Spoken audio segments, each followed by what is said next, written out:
کون سے اہم اصول ہیں جن کو اپنا کر ایک اچھا خط جو ہے لکھا جا سکتا ہے۔ سب سے پہلے صفحہ پر دونوں اطراف حاشیہ لگائیں، یعنی یہ ہمارا پیج ہے، دونوں اطراف اس کے حاشیہ لگائیں گے۔ اس کے بعد کیا کریں گے، پہلی، دوسری اور چوتھی سطر کے آغاز میں ایک یا دو الفاظ کی جگہ چھوڑیں گے۔ یہ دیکھیں یہاں پہ امتحانی مرکز، اس سے پہلے میں نے جگہ چھوڑی ہے، یہ پہلی لائن ہے، دوسری لائن جو ہے تاریخ کی ہے، یہاں پہ بھی میں نے جگہ چھوڑی ہے۔ اسی طرح سے جو چوتھی لائن ہے یہاں پہ بھی جگہ چھوڑی ہے۔ اس کو انگلش میں انٹینڈ کہتے ہیں یہ، اور اردو میں اس کو ابتدائیہ کہتے ہیں۔ ابتدائیہ کی جگہ، یعنی یہاں سے ہم خط جو ہے سٹارٹ کر رہے ہیں۔ اس کے بعد ہے سادہ اور مختصر فقرات لکھیں، یعنی اردو ادب کی زبان یا مشکل جو ورڈ ہیں یا الفاظ ہیں وہ نہ لکھیں، بلکہ مختصر اور سادہ فقرات لکھیں تاکہ سمجھنے والا یا پڑھنے والا جو ہے اس کو سمجھ سکے۔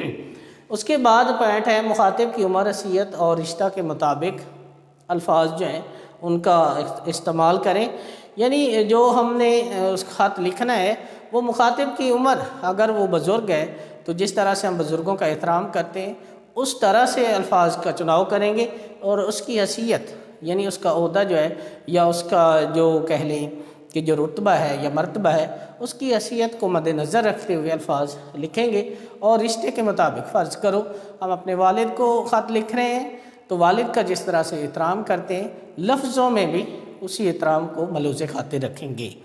نیکسٹ ہے الفاظ کا موزوں استعمال، یعنی مناسب الفاظ جو ٹھیک ہوں، جو موقع کی مناسبت سے ہوں، وہ الفاظ جو ہیں لکھنے چاہیے۔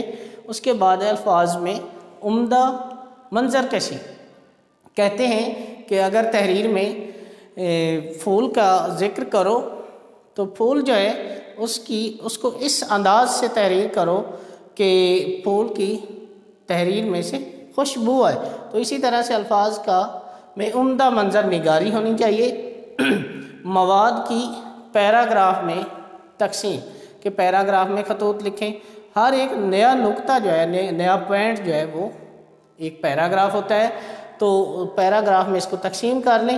اس کے بعد ہے خیریت دریافت کرنا یا آگاہ کرنا، اگر تو ہم گھر سے باہر ہیں یا گھر پہ ہیں تو پھر تو ہم اپنے پیرنٹس کو یا کسی بھائی کو خط لکھیں گے تو اس کی خیریت دریافت کریں گے، اور اگر ہم کیا ہیں گھر سے باہر ہیں، ہاسٹل میں مقیم ہیں، کہیں کسی اور جگہ پہ ہیں تو وہاں پہ کیا ہے ان کو اپنی خیریت سے آگاہ کریں گے۔ تو یہ اس کے لیے مواد کتنا ہونا چاہیے، اس کے لیے مواد ہونا چاہیے 1.5 تا 2 صفحات، یعنی اس کے لیے ہمیں ایک پیج پہ اس کو ختم نہیں کرنا بلکہ 1.5 پیج کم از کم لکھنا چاہیے۔ نہ ہی کچھ بچے کیا کرتے ہیں ایک پیج پہ ختم کرتے ہیں، اینڈ پہ جا کے دوسرے پیج پہ والسلام لکھ دیتے ہیں، تو یہ طریقہ جو ہے نہیں ٹھیک، بلکہ یہ ایک اچھا امپریشن بھی نہیں دے گا۔ تو آپ نے کرنا کیا ہے، کم از کم 1.5 پیج لکھنا ہے، اور اس کے ساتھ یہاں پہ میں نے لکھا کہ مناسب حوالہ جات، یعنی اس میں پیراگراف سے ریلیٹڈ کوئی حوالہ ہے تو وہ بھی ضرور لکھیں۔ تو یہ تھے اس کے مختصر اور رہنما اصول یا ہدایات۔ اس کے بعد بات کرتے ہیں خط کے اہم اجزاء اور نمبروں کی تقسیم، اور خط کا خاکہ کیسا ہونا چاہیے۔ خط کے اہم اجزاء میں پیشانی، القاب و آداب، نفس مضمون اور اختتامیہ شامل ہے۔ اور نمبروں کی تقسیم کیا ہے کہ یہ سوال جو ہے 10 نمبر کا ہے۔ پیشانی جو ہے اس کے 2 نمبر ہیں، ایک نمبر جو ہے خط تحریر کرنے والے کا پتہ اور خط لکھنے کی تاریخ کا 1 نمبر، 2 نمبر یہ ہیں۔ اسی طرح سے القاب و آداب جو ہے اس کے 2 نمبر ہیں، نفس مضمون جو ہے اس کے 5 نمبر ہے، اور اختتامیہ جو ہے اس کا 1 نمبر ہے۔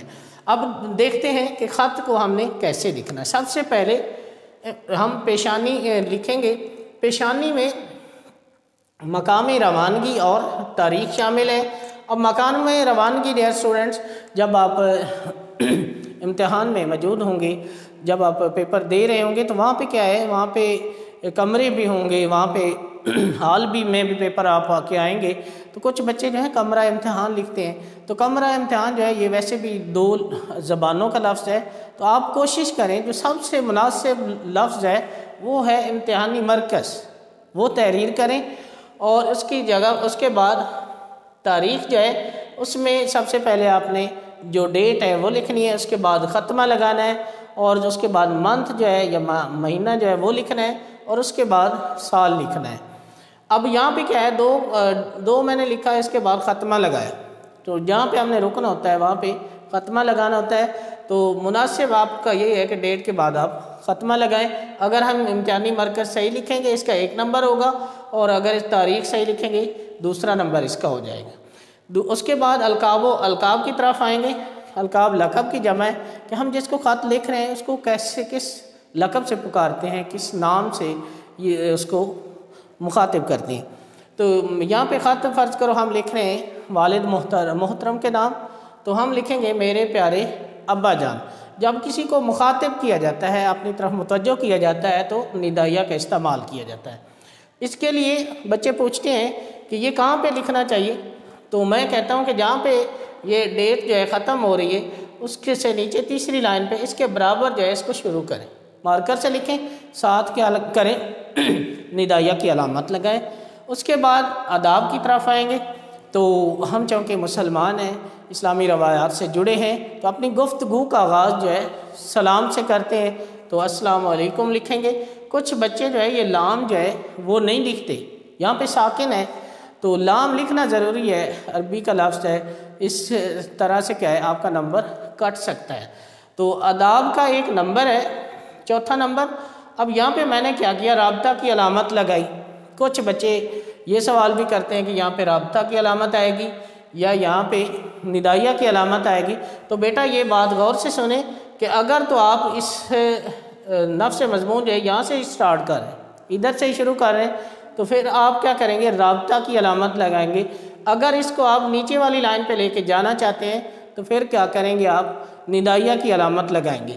یہاں پہ اگر ہم آداب میں السلام علیکم کی عبارت صحیح لکھتے ہیں اور اس کے ساتھ رموز اوقاف بھی صحیح لگاتے ہیں تو 4تھا نمبر ہمیں مل جائے گا۔ نیکسٹ جو ہے ہمارا ہے نفس مضمون یا متن۔ نفس مضمون میں عموماً کہتا ہوں کہ اس کو 3 حصوں میں ڈیوائیڈ کر لو، اور یہ 3 حصوں پر مشتمل ہوتا ہے: تمہید، اصل مدعا یا تکمیل خط۔ یعنی تمہید کسے کہتے ہیں؟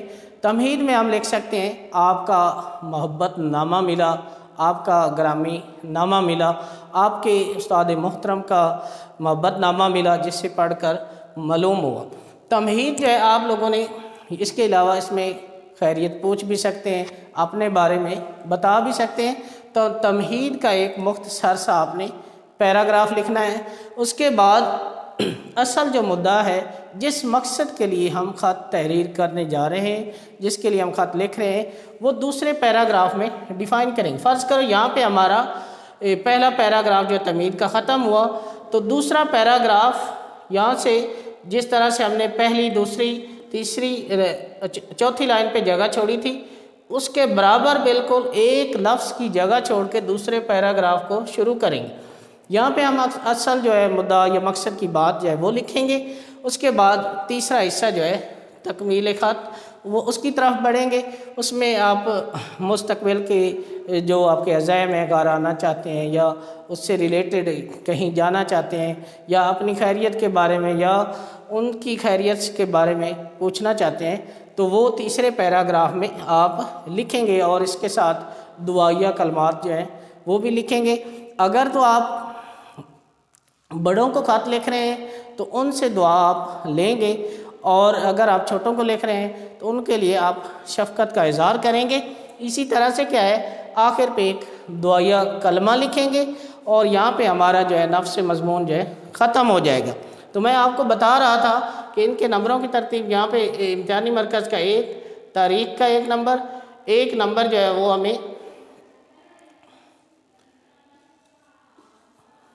القاب کا ملے گا، اور 4تھا نمبر جو ہے وہ ہمیں آداب کا ملے گا، اور نفس مضمون جو ہے یہ 5 نمبر پہ۔ یہاں تک ہمارے جو ہے 9 نمبر مکمل ہو جائیں گے۔ دعائیہ کلمے کے بعد ہم اس خط کو وائنڈ اپ کریں گے، ختم کریں گے، تو اس کے لیے ہم والسلام لکھیں گے۔